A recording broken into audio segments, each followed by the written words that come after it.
So we need to get the facts straight. How does this virus work? How does it transmit? Where does it want to go? And let's protect ourselves. I'm Dr. Peter Lin. I'm a family physician in Toronto, Canada. The coronavirus is a family of viruses that can cause as mild things as just a common cold, all the way up to SARS or MERS. These are these bad pneumonias that we're talking about. And basically what these viruses are, they look like a tennis ball with all these spikes sticking out of it. And depending on the type of spike, it allows that virus to attach to certain places.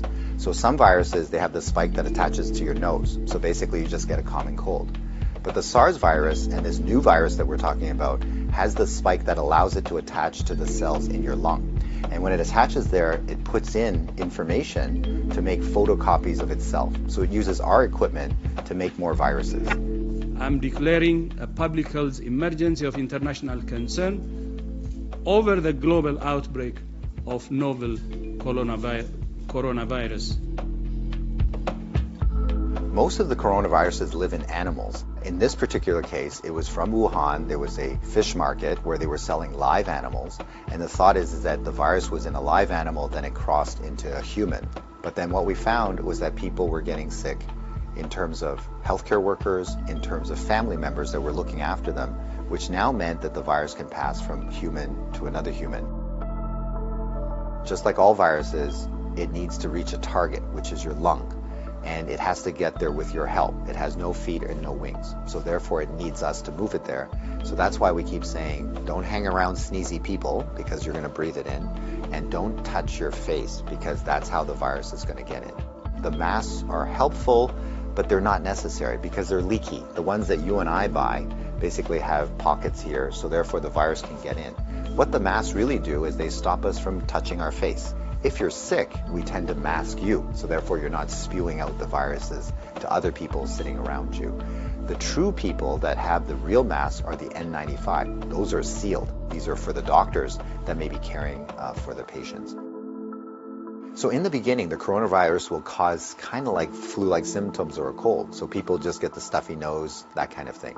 But you'll understand that as soon as that virus starts manufacturing in your lung cells, they're producing all these copies of the virus, all of a sudden now you kill the lung cells. So now you can't exchange oxygen. And that's why one of the early symptoms is people get very short of breath and they tend to have a difficult time breathing, and that's why they end up in hospital. So currently, unfortunately, we don't have a direct treatment for the coronavirus. So we don't have a medication that can kill it off. And so it's really supportive. So in other words, the patient can't breathe, we give them oxygen, help them to breathe. They can't drink, so therefore we give them fluids to support them.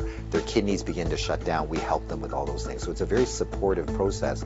This is a new virus that we've never seen before. So our immune system, our army, are having a hard time figuring out what to do. So usually what we have to do is we make something called antibodies.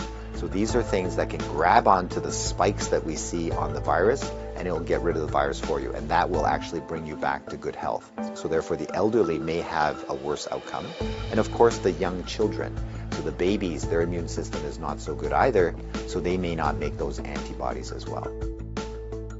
So just remember, your hands may be with virus. Virus cannot hurt you because it can't get through the skin, but the moment I do this, now I've brought the virus right to where it wants to go. So let's remember not to touch our hands to our face. So let's say you think that you might have been on a plane or you might have bumped into somebody that has it. What should you do? So the first thing is to contact a healthcare worker to tell them that potentially you have it. If you're feeling symptoms and you're going to go into a facility, call ahead. Okay, so whether you're calling the paramedics or whether you're calling the hospital or your doctor, just mention that you were on a flight. If you don't have any symptoms, then what we do is a little bit of a self-quarantine. In other words, we can just keep you away from other people, and so you don't go into parties, don't go with your friends, don't go into public transportation. So we can contain it very easily by making sure that you do a self-confinement, so to speak, for the, let's say, 7 to 14 days is the longest incubation time. So after that, if you're feeling well, then you don't have anything to worry about. So if we get the facts right, then we don't have to be overly worried, but we do the right things so that we don't get the virus ourselves and that we don't pass it on to others. And if we look after each other in this way, this virus will have nowhere to go. It needs us to move it, it needs us to make copies for it, and if we don't help it, then the virus will stop. So we have the power to do that right now.